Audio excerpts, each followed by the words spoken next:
بسم اللہ الحمدللہ والصلاة والسلام علی رسول اللہ نبینا محمد وعلی آلہ وصحبہ اجمعین۔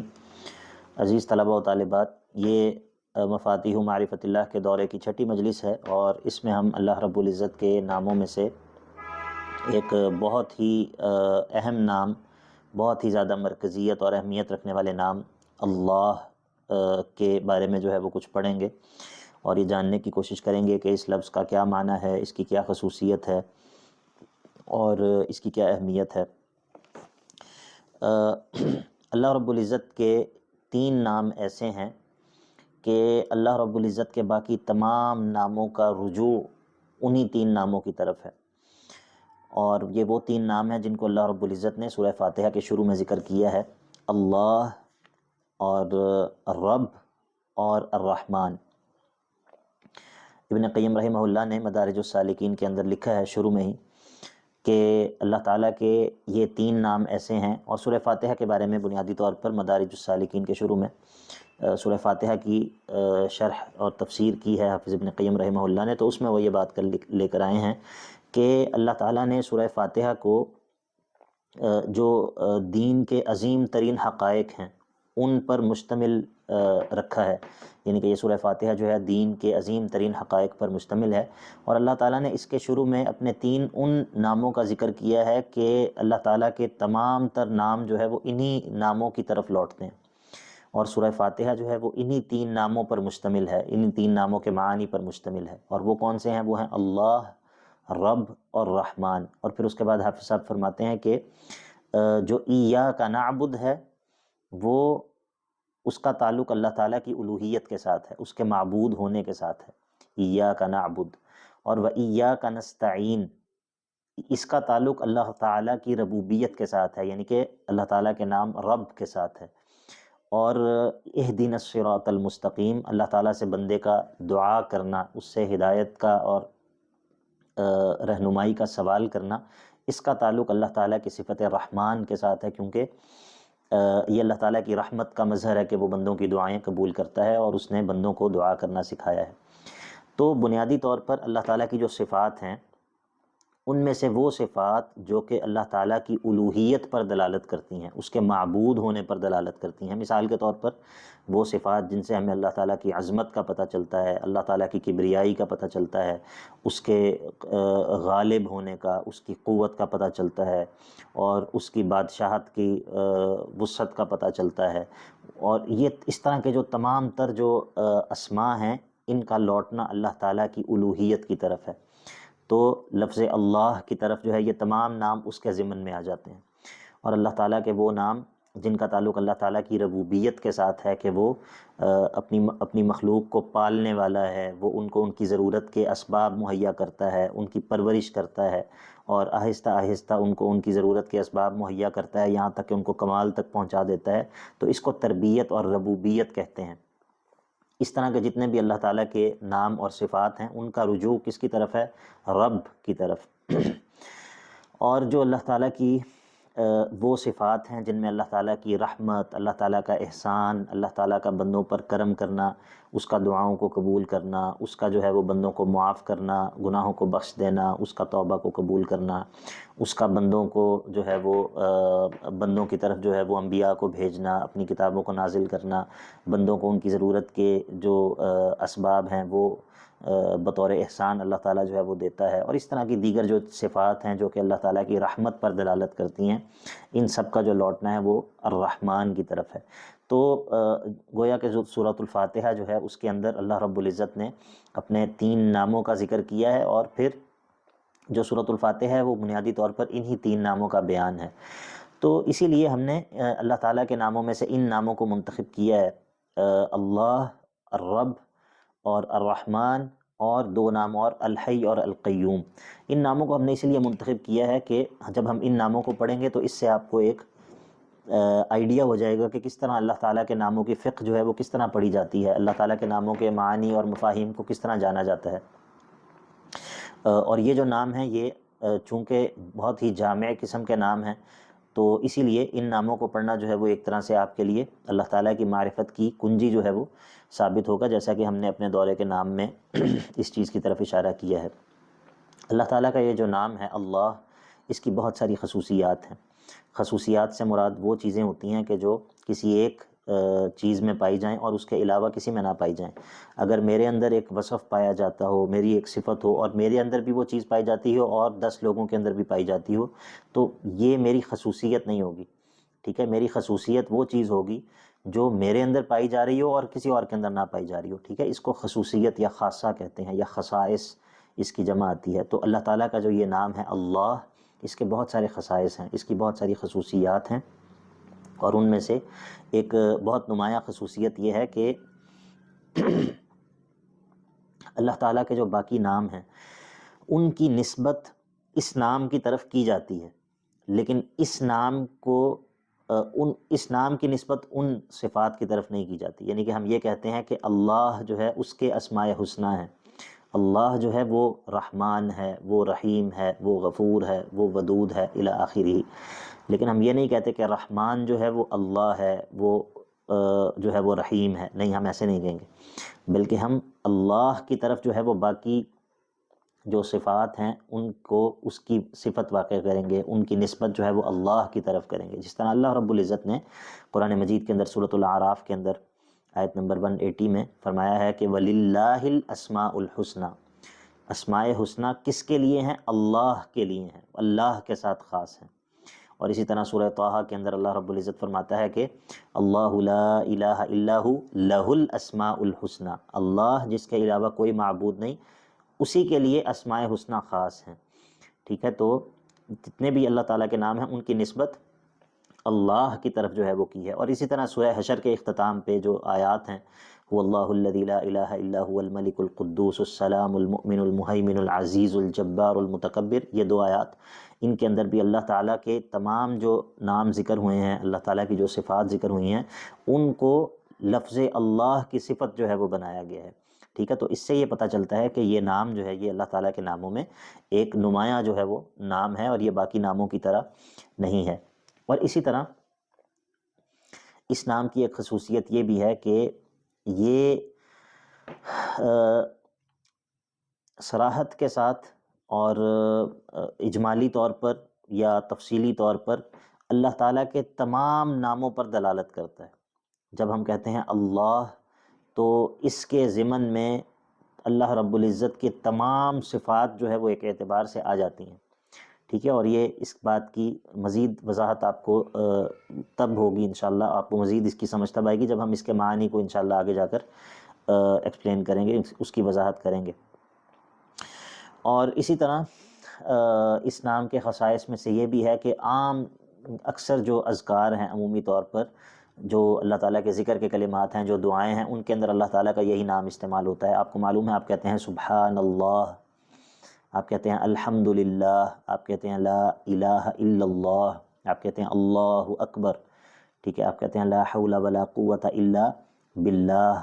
تو عمومی طور پر اذکار کے اندر، دعاؤں کے اندر اللہ تعالیٰ کے اسی نام کو جو ہے وہ استعمال کیا جاتا ہے۔ اللہ رب العزت نے قرآن مجید کے اندر اس نام کو تقریباً 2200 دفعہ اور اس سے بھی زیادہ شاید ذکر کیا ہے، اور یہ اتنی کثرت سے استعمال جو ہے وہ اور کسی بھی نام کا نہیں ہوا۔ اور تقریباً 33 آیات ایسی ہیں، 33 آیات ایسی ہیں کہ جن کا آغاز ہی لفظ اللہ سے ہوتا ہے، ٹھیک ہے؟ تو قرآن مجید کے اندر اس نام کو ایک بہت ہی نمایاں پریزنس جو ہے وہ اس نام کی موجود ہے۔ حافظ ابن قیم رحمہ اللہ نے ایک جگہ پر لکھا ہے کہ یہ جو نام ہے اللہ رب العزت کا، اس کے جو لفظی خصائص ہیں، یعنی کہ جن کا تعلق اس کے لفظ کے ساتھ ہے، وہ تقریباً ابن قیم رحمہ اللہ نے 10 خصائص اس کے ذکر کیے ہیں، اور پھر کہتے ہیں کہ یہ تو اس کے لفظی خصائص ہیں جن کا تعلق اس کے لفظ کے ساتھ ہے، جو کہ اس کا ظاہر جو ایک لفظ ہے اس کے ساتھ ہے، لیکن جو اس کے معنوی خصائص ہیں، مطلب یہ لفظ جس معنی پر دلالت کرتا ہے، دیکھیں ایک ہوتا ہے لفظ، ایک ہوتا ہے اسم، اور ایک ہوتا ہے مسمى۔ اسم کیا ہوتا ہے؟ اب میرا نام عبداللہ ہے، اگر لفظ میں ایک کاغذ کے اوپر عبداللہ لکھتا ہوں تو یہ اسم ہے، اور اس اسم کا مسمى کون ہے؟ اس کا مسمى میں ہوں، ٹھیک ہے؟ یعنی کہ جس کا وہ اسم ہے۔ تو ابن قیم رحمہ اللہ کہتے ہیں کہ اس لفظ کے جو لفظی خصائص ہیں وہ تقریباً 10 خصائص ہیں، اور اس کے جو معنوی خصائص ہیں ان کا کون شمار کر سکتا ہے؟ کیوں؟ کیونکہ اس اسم کا مسمى کون ہے؟ اللہ رب العزت کی ذات ہے۔ تو جس طرح ہم نے پچھلے درس میں بات کی تھی کہ، اور پچھلے سے پچھلے درس میں، کہ اللہ تعالیٰ کی جو صفات ہیں ان کو کوئی شمار نہیں کر سکتا، ان کا کوئی احاطہ نہیں کر سکتا، تو اس کا مطلب یہ ہے کہ اس اسم کا جو مسمى ہے اس کے خصائص، اس کی صفات، اس کی خصوصیات، ان کو بھی کوئی شمار نہیں کر سکتا۔ اور حافظ صاحب نے اور بڑی ہی پیاری جو ہے وہ عبارت اس نام کے بارے میں ذکر کی ہے، فرماتے ہیں کہ اللہ اکبر، فما ذکر ھذا الاسم فی قلیل الا کثرہ، یہ نام کسی بھی تھوڑی چیز پر ذکر نہیں کیا جاتا مگر یہ اس کو زیادہ کر دیتا ہے، ولا عند خوف الا ازالہ، کسی بھی خوف میں اس نام کو نہیں لیا جاتا مگر یہ اس خوف کو زائل کر دیتا ہے، ولا عند کرب الا کشفہ، کسی بھی تنگی مصیبت میں جو ہے وہ اس نام کو ذکر نہیں کیا جاتا مگر یہ اس تنگی کو کھول دیتا ہے، دور کر دیتا ہے، ولا عند ہم وغم الا فرجہ، کسی غم اور کسی دکھ میں اس نام کو نہیں لیا جاتا مگر یہ اس غم اور دکھ کو جو ہے وہ دور کر دیتا ہے، ولا عند ضیق الا وسعہ، کسی تنگی میں اس نام کو نہیں لیا جاتا مگر یہ اس کو جو ہے وہ وسیع کر دیتا ہے، ولا تعلق به ضعیف الا افادہ القوہ، کوئی بھی ضعیف کمزور اس نام کے ساتھ جب جڑ جاتا ہے تو یہ نام، یہ اس نام کی برکت سے اللہ رب العزت اس کو قوت جو ہے وہ عطا کر دیتا ہے، ولا ذلیل الا انالہ العزہ، کوئی جو کمزور شخص جو ہے وہ جب اس نام سے تعلق اپنا جوڑ لیتا ہے تو اللہ رب العزت اس کو مضبوطی عطا کر دیتا ہے، ولا فقیر الا اصارہ غنیا ولا مستوحش الا آنسہ ولا مغلوب الا ایدہ ونصرہ ولا مضطر الا کشف ضرہ ولا شرید الا آواہ۔ اسی طرح اس نام کے مزید خصائص ذکر کرتے ہیں، پھر کہتے ہیں فَهُوَ الْإِسْمُ الَّذِي تُكْشَفُ بِهِ الْكُرُبَاتِ، یہ وہ نام ہے کہ جس کے ذریعے مصائب جو ہیں وہ چھٹ جاتے ہیں، وَتُسْتَنزَلُ بِهِ الْبَرَكَاتُ وَالدَّعَوَاتُ، جس نام کے ذریعے اللہ رب العزت کی برکات نازل ہوتی ہیں، اور وَتُقَالُ بِهِ الْعَثَرَاتُ وَتُسْتَدْفَعُ بِهِ السَّيِّئَاتُ وَتُسْتَجْلَبُ بِهِ الْحَسَنَاتُ، اور اس طرح آگے جو ہے وہ انہوں نے مزید اس نام کے، یعنی کہ یہ نام جو ہے اللہ تعالیٰ کے ناموں میں سے، اس نام کی جو شان ہے وہ بڑی عجیب ہے، وہ بڑی جدا ہے، ٹھیک ہے۔ تو یہ تو کچھ اس نام کے خصائص اور اس نام کی ہم نے جو ہے وہ خصوصیات ذکر کی ہیں۔ اس نام کا معنی کیا ہے؟ بنیادی طور پر یہ الہٌ ہے، الہٌ، جو کہ اللہ تعالیٰ کے ناموں میں سے ایک نام بھی ہے، اور الہٌ مألوہ کے معنی میں ہے، معبود کو کہتے ہیں، الہ معبود کو کہتے ہیں، کہ جس کی عبادت کی جائے، جس کی عبادت کی جائے اس کو الہ کہتے ہیں۔ عبادت یعنی کہ جس کے سامنے عاجزی کا اظہار کیا جائے، اور جس کے سامنے جو ہے وہ جس سے جو ہے وہ کمال درجے کی محبت کی جائے اس کو الہ کہتے ہیں۔ اللہ اکبر کبیرہ۔ تو اللہ رب العزت نے قرآن مجید میں اس کو، اپنے نام کو، الہ جو نام ہے اس کو ذکر کیا ہے، جیسا کہ اللہ تعالیٰ فرماتا ہے وَإِلَٰهُكُمْ إِلَٰهٌ وَاحِدٌ لَا إِلَٰهَ إِلَّا هُوَ الرَّحْمَٰنُ الرَّحِيمُ، اور اسی طرح اللہ رب العزت نے سورہ توبہ کے اندر ذکر کیا ہے وَمَا أُمِرُوا إِلَّا لِيَعْبُدُوا إِلَٰهًا وَاحِدًا،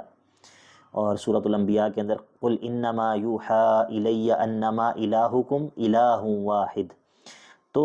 یہ جو الہٌ ہے، جب اس پر الف لام داخل ہو گیا، یعنی کہ اس کے شروع میں الف لام آ گیا تو یہ الالہ ہو گیا، الالہ، اور پھر یہ الالہ جو ہے یہ مل کر ایک ہی لفظ بن گیا، اور یہ بن گیا اللہ، اللہ، اور اس کا معنی پھر کیا بن گیا؟ اس کا معنی بن گیا معبود برحق۔ الہٌ کا معنی تھا معبود، وہ معبود وہ بھی ہو سکتا ہے کہ جو ڈیزرو کرتا ہے کہ اس کی عبادت کی جائے، اور وہ بھی ہو سکتا ہے کہ جو ڈیزرو تو نہیں کرتا لیکن مشرکین اس کی عبادت کرتے ہیں، مشرکین نے اس کو معبود بنا لیا ہے۔ یعنی کہ معبود تو ہر وہ ذات ہے جس کی عبادت کی جا رہی ہے، اور عبادت تو اللہ تعالیٰ کے علاوہ اور چیزوں کی بھی کی جا رہی ہے، تو معبود تو کوئی بھی ہو سکتا ہے، لیکن معبود برحق وہ ذات جو ڈیزرو کرتی ہے کہ اس کی عبادت کی جائے، وہ ذات جو کہ معبود ہے اور وہی عبادت کی مستحق ہے، وہ ذات جو ہے وہ ایک ہی ہے۔ تو اللہ سے مراد کیا ہے؟ معبود برحق۔ اب ظاہر ہے جب ہم کہتے ہیں اللہ اور معنی اس کا کیا ہے کہ وہ معبود برحق ہے، تو یہ بات جو ہے یہ خود بخود طے ہے کہ معبود برحق جو ہے وہ تو کمال کی صفات اس میں ہوں گی، تبھی تو وہ معبود ہے، اور وہ ہر قسم کے نقص سے، عیب سے اور کمی اور کوتاہی سے پاک ہوگا، تبھی تو وہ معبود ہے۔ اور اگر مثال کے طور پر اگر وہ ایسا ہے کہ جس پر کمزوری طاری ہو جاتی ہے تو وہ معبود نہیں ہے، معبود برحق وہ کس طرح ہو سکتا ہے؟ اگر وہ ایسا ہے کہ اس میں کمال کی صفات نہیں پائی جاتی، اس میں علم تو پایا جاتا ہے لیکن اس کے علم میں کچھ نقص ہے، تو وہ کس طرح معبود ہو سکتا ہے؟ اگر اس میں وہ سنتا تو ہے لیکن اس کا سننا کامل نہیں ہے، اگر وہ دیکھتا تو ہے اس کا دیکھنا کامل نہیں ہے، اگر اس کا غلبہ تو ہے لیکن اس کا غلبہ کامل نہیں ہے، تو وہ کس چیز کا معبود ہے؟ تو جب ہم یہ کہتے ہیں کہ وہ اللہ ہے، وہ معبود برحق ہے، تو گویا کہ آپ یہ کہہ رہے ہیں کہ یہ وہ ذات ہے جو ہر کمال والی صفت سے متصف ہے، ہر قسم کے عیب اور نقص سے پاک ہے، تبھی تو وہ ڈیزرو کرتی ہے کہ وہ معبود برحق ہو،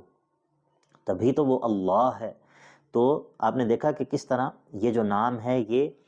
اللہ رب العزت کے تمام ناموں کا جو ہے وہ تمام ناموں کی طرف اشارہ کرتا ہے، تمام ناموں کے تمام اللہ رب العزت کی جو صفات ہیں وہ اس کے ضمن میں آ جاتی ہیں، اسی لیے یہ اللہ رب العزت کا اتنا عظیم نام ہے۔ ابن عباس رضی اللہ تعالیٰ عنہ نے اللہ تعالیٰ کے اس نام کے بارے میں یہ کہا ہے کہ اللہ ذو الالوہیت والعبودیت علی خلقہ اجمعین۔ اللہ کا معنی کیا ہے کہ وہ ذات جو کہ ذو الالوہیت والعبودیت علی خلقہ اجمعین، وہ ذات جو کہ الوہیت والی ہے، یعنی کہ وہ معبود ہے، کوئی اس کی عبادت کرے یا نہ کرے وہ معبود برحق ہے، اور والعبودیت علی خلقہ اجمعین، اور اس کی جو عبودیت ہے وہ تمام مخلوق پر جو ہے وہ ضروری ہے، تمام مخلوق کے لیے اللہ رب العزت کی عبودیت بجا لانا جو ہے وہ ان کے لیے لازمی ہے۔ یعنی کہ اب دیکھیے اللہ تعالیٰ کے جو نام ہیں ان کا مخلوق کے ساتھ بھی تعلق ہوتا ہے، ہر نام کا کچھ تقاضا ہوتا ہے، تو اللہ تعالیٰ کا جو یہ نام ہے اللہ، اس کا کیا تقاضا ہے؟ اس کا تقاضا یہ ہے، یعنی کہ جب ایک انسان اس نام کو سنے اور اس نام کی فقاہت کو حاصل کرے، اس کو پتہ چلے کہ اللہ کا نام ہے، اللہ رب العزت کے ناموں میں سے یہ نام اللہ جو ہے، اس کا معنی ہے کہ یہ وہ ذات ہے جو کہ معبود برحق ہے، جو ڈیزرو کرتی ہے کہ اس کی عبادت کی جائے۔ تو اب اس نام کی معرفت کا کیا تقاضا ہے؟ وہ یہ ہے کہ انسان پھر اس حق عبودیت کو بجا لائے، اللہ کے سامنے اپنی عاجزی کا اظہار کرے، اس کے حق کو پورا کرے، اس سے شدید ترین محبت رکھے۔ وعبادۃ الرحمن غایۃ حبہ مع ذل عابدہ ہما قد قطبانی۔ ابن قیم رحمہ اللہ کہتے ہیں کہ رحمان کی جو عبادت ہے اس کا معنی کیا ہے؟ وہ عبادت الرحمن غایت حبہ، اس سے شدید ترین محبت رکھنا، مع ذل عابدہ، اور اس کے سامنے جو عبادت کرنے والا ہے وہ اپنے آپ کو کمزور اور اپنے آپ کو ذلیل اس کے سامنے جو ہے وہ اس کے سامنے جھکا دے، اپنے آپ کو پست کر دے۔ مع ذل عابدہ ہما قطبانی وعلیہما فلک العبادت دائر ما دار حتی قامت القطبانی۔ یہ وہ دو مدار ہیں، یہ وہ دو بنیادیں ہیں کہ جن پر عبادت کی چکی گھومتی ہے، حد درجہ محبت اور حد درجہ انکساری، اپنے آپ کو حد درجہ اس کے سامنے جھکا دینا، اور حد درجہ محبت، جب یہ دو چیزیں مل جاتی ہیں تو یہ عبادت بن جاتی ہے۔ تو اس نام کی معرفت کا تقاضا کیا ہے؟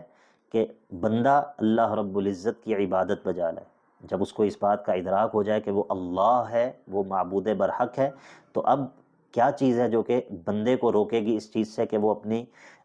قلب کو اور اپنی جبین کو، ایک انسان کا جسم جو ہے وہ جھکتا ہے جو ہم نماز میں سجدہ کرتے ہیں، لیکن ایک سجدہ جو ہے وہ انسان کا قلب کرتا ہے، انسان کی روح جو ہے وہ جھکتی ہے۔ سلف میں سے کسی سے پوچھا گیا کہ کیا انسان کا دل بھی سجدہ کرتا ہے؟ انہوں نے کہا کہ ہاں، ای و ربی سجدۃ لا ترفع منها ابدا۔ انہوں نے کہا کہ اللہ کی قسم، جو قلب ہے جب یہ اللہ کے سامنے جھک جاتا ہے تو یہ ایسا سجدہ ہوتا ہے کہ پھر وہ اس سے سر نہیں اٹھاتا۔ تو یہ جو قلب کا جھک جانا ہے، قلب کا جو ہے وہ اللہ رب العزت کے سامنے اپنے آپ کو جھکا دینا ہے، یہ جسم کو جھکانے سے پہلے مطلوب ہے۔ اور ہم لوگ جو ہے وہ بعض دفعہ جسم کو تو جھکا رہے ہوتے ہیں عادتاً، لیکن ہمارا قلب جو ہے وہ اس کے اندر وہی اکڑ اور وہی جو ہے وہ ایک انا اور مختلف قسم کی جو امراض القلوب ہیں وہ موجود ہوتے ہیں۔ تو اللہ رب العزت کا یہ نام جو ہے اس کا بہت بڑا حق ہے۔ اللہ رب العزت نے اپنے اس نام کا ذکر کر کے اس بات کا ذکر کیا ہے کہ اس نام کا تقاضا یہ ہے کہ تم میری عبادت کرو۔ اللہ تعالیٰ قرآن مجید میں فرماتا ہے سورہ طٰہٰ کے اندر، اننی انا اللہ لا الہ الا انا فاعبدنی۔ اے موسیٰ علیہ السلام کے سیاق میں یہ آیات ذکر ہوئی ہیں کہ بے شک میں ہی الہ ہوں، اننی انا اللہ لا الہ الا انا، بے شک میں اللہ ہوں، معبود برحق ہوں، میرے علاوہ کوئی اور معبود نہیں ہے، تو کیا کرو، فاعبدنی، تو اس کا تقاضا یہ ہے کہ تم میری ہی عبادت کرو۔ اور اسی طرح اللہ رب العزت سورۃ الانبیاء کے اندر فرماتا ہے کہ وما ارسلنا من قبلک من رسول الا نوحی الیہ انہ لا الہ الا انا فاعبدون۔ اللہ تعالیٰ فرماتا ہے ہم نے آپ سے پہلے تمام انبیاء کی طرف یہی وحی کی تھی کہ میرے علاوہ کوئی اور الہ نہیں ہے، جب میرے علاوہ کوئی اور معبود نہیں ہے، یعنی کہ جو عبادت کو ڈیزرو کرتا ہو واقعتاً، تو کیا کرو، فاعبدون، میری ہی عبادت کرو۔ اور اسی طرح سورہ مریم کے اندر بھی اللہ رب العزت نے اسی بات کو بیان کیا ہے۔ تو یہ جو نام ہے اللہ رب العزت کا، اس کو میں نے بڑے اختصار کے ساتھ آپ کو سمجھانے کی کوشش کی ہے۔ انشاءاللہ اگلی مجلس میں ہم اللہ رب العزت کا نام الرب اس کو پڑھیں گے اور اس کے معانی کو جاننے کی کوشش کریں گے۔ وصلی اللہ تعالی علی نبینا محمد وعلی آلہ وصحبہ اجمعین۔